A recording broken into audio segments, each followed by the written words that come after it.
Good day, 11 News Kolyado. I am Fedora Serial Tarosa, your anchor on G4 News, delivering you the most beneficial news. And for today, April 26, 2013, I bring to you the exciting aspect of Marxism. For the headlines, the main idea of Marxism, history of Marxism, the three different parts of Marxism, the contributors of Marxism theory, strengths and weaknesses of Marxism, key concept of Marxism, importance and understanding Marxism. Marxism emphasizes class struggle and historical materialism, emphasizing the role of class struggle in abolishing class oppression. To explain the main idea of Marxism, here is Ms. Charmaine Cruz to give her insight for the main idea of Marxism. Ms. Cruz? Thank you, Mr. Rosa. A social, political, and economic doctrine known as Marxism was named for the German philosopher and economist Karl Marx. In the 19th century, his work explored the historical implication of capitalism on labor, productivity, and economic growth, and he supports the arguments that a worker revolution is required to bring in the communist system as a substitute for capitalism. In the view of Marxism, the disagreement between the wealthy or the capitalists and the proletarian or workers define economic relations in the capitalist system and will inevitably result in a communist revolution. Marxism emphasizes the concept of class struggle and the role that it plays in abolishing class oppression. Central to this theory is the idea of historical materialism. Marx believes that consciousness is shaped by the material and economic environment, and this history is a product of material circumstances. It is associated with conflict theory, or the view that society is divided into social classes that are always in conflict with one another. Analyze how society functions to serve the powerful class and disadvantage the others, which contributes to conflict. It views social order as being a product of coercion and power being exercised by the more powerful group over the disadvantaged group. Zuriel?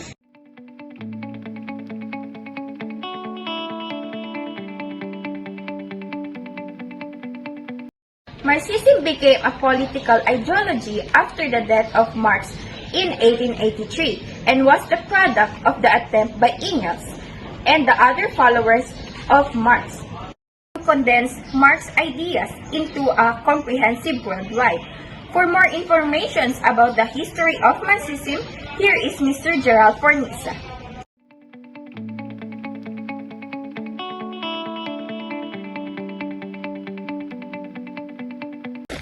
Following the death of Marx in 1883, Engels and other Marxists attempt to simply Marx theories into a unified worldview. And the result was Marxism, a political ideology in order to reveal the core concept of social and historical evolution. He was able to create a scientific end of socialism. Marxism is social and political ideology that also include Marxism, economics, and the theory of class conflict. The Communist Manifesto, a book written by Karl Marx and Friedrich Engels, lays out by the theory of class struggle and revolution, was the first work to openly formulate Marxism. Gerald Forniza, G4NEWS.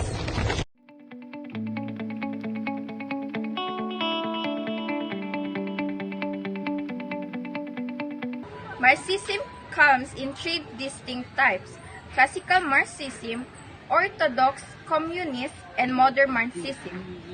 Here is Mr. Glen-Marx to explain the definitions of each type.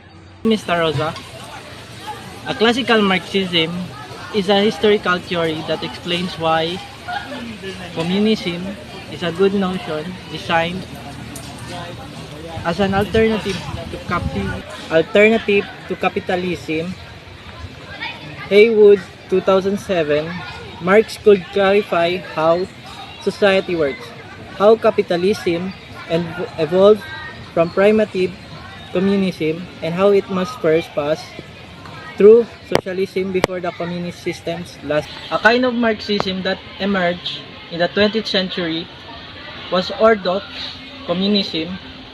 The Russian Revolution, which was staged by the Soviet Union, served as a metaphor for this type of communism.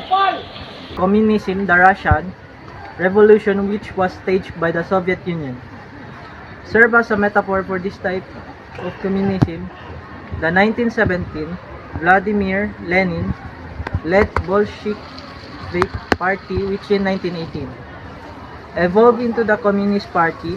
The communist regime founded in Eastern Europe adopted Soviet communism.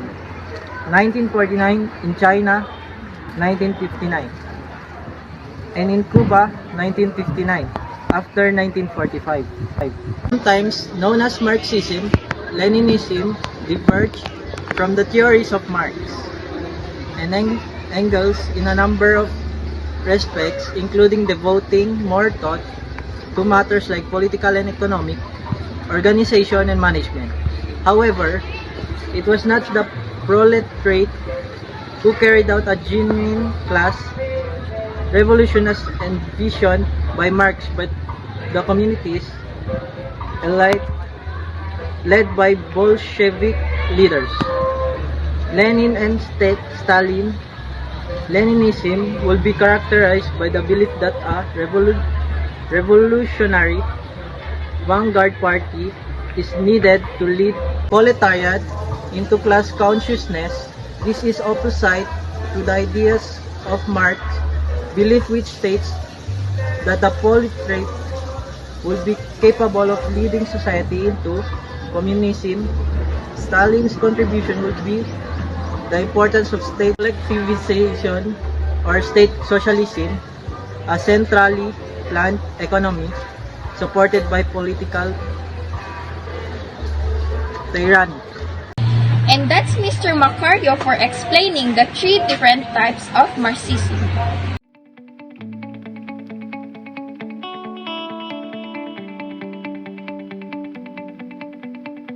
This does not include a list of politicians who just so happen to belong to a claimed communist political party or other organization.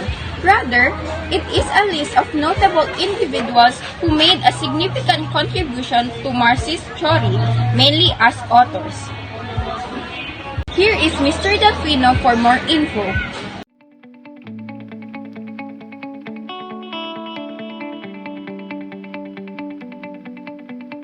Marx, Friedrich Engels, and Vladimir Ilyich Ulyanov are the contributors of Marxism theory.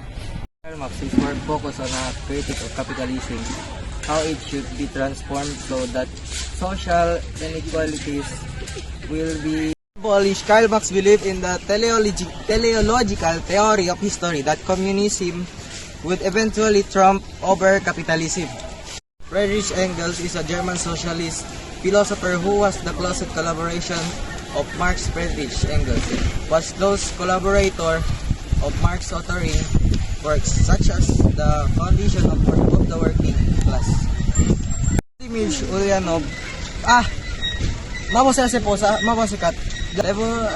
Vladimir Ilyich Ulyanov, a Russian Marxist and revolutionary, founded the Bolshevik Party and led the 1917 October Revolution. His works highlighted the need for a vanguard party to guide the proletariat class. G4NEWS.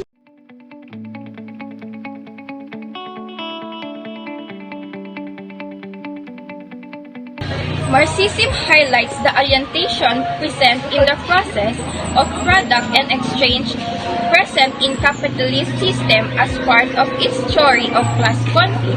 Here is Miss Cherry May Cruz to give us the info about the key concept of Marxism. Thank you, Mr. Rosa. The first key concept of Marxism is historical materialism.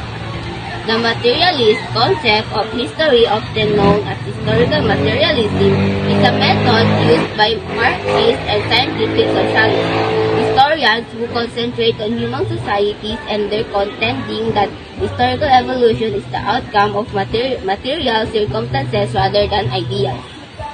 Primitive communism or hunting and gathering society In this stage, there was no concept of ownership and everything was communal, but conflict was determined by material scarcity. Slavery, which was characterized by an Asian society, source of conflict was between master and slave.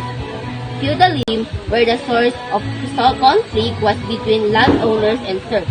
Capitalism, where the source of conflict is between the bourgeoisie and the proletariat. Marx argued that a classless society would be possible only through class struggle and the dictatorship of the proletariat to transition from capitalism to communism. That's the key concept of Marxism. And for the second key concept, here is Mr. Cornisa.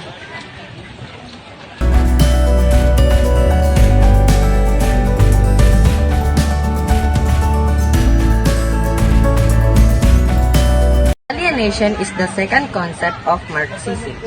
Alienation is the separation from one's true or necessary nature, and the idea was used to describe the process by which labor is reduced to being a mere commodity under capitalism. Alienation is the process of labor being reduced to a commodity to be sold for profit. For explaining the third to fifth of the key concept of Marxism, here is Mr. Delphine. Thank you, Gerald. The third concept of Marxism is the surplus value. Surplus value is the value extracted from the labor of the proletariat by the mechanism of capitalism explosion. Fourth concept, false consciousness, is the Marxist belief that members of the working class are deceived from their true class position when they fail to realize their class oppression. This will cause the worker to disregard the true nature of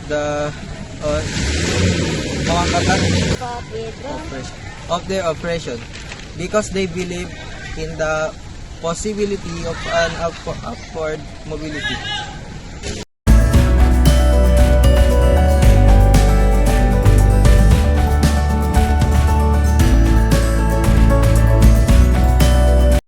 Thank you, reporters.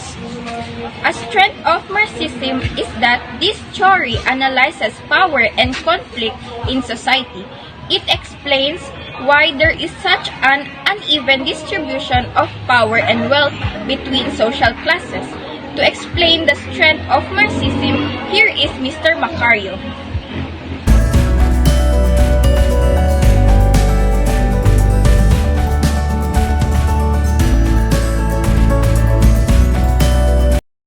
The strength of Marxism is a conflict in society that caused by the battle over power to control not only the resources but also the norms and value of society. It's claimed that as long as there are classes in society. Mr. Rosa? Thank you, Glenn. According to Marxism, the conflict between the bourgeoisie or capitalists and the proletariat or workers determines economic relationship in a capitalist system and will inevitably result in a communist revolution. Her explanation, here is Ms. Chermay Cruz for explaining the weaknesses of Marxism.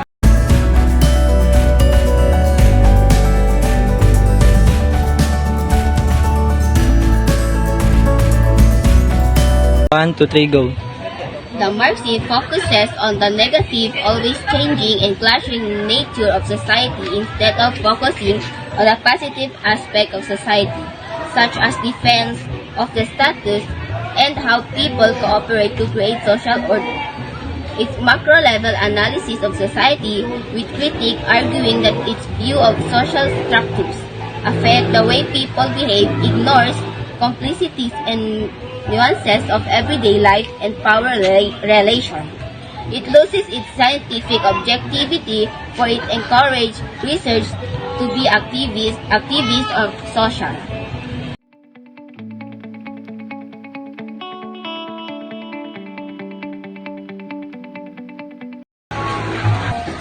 Marxism is important because it laid down the theory of class struggle and revolution.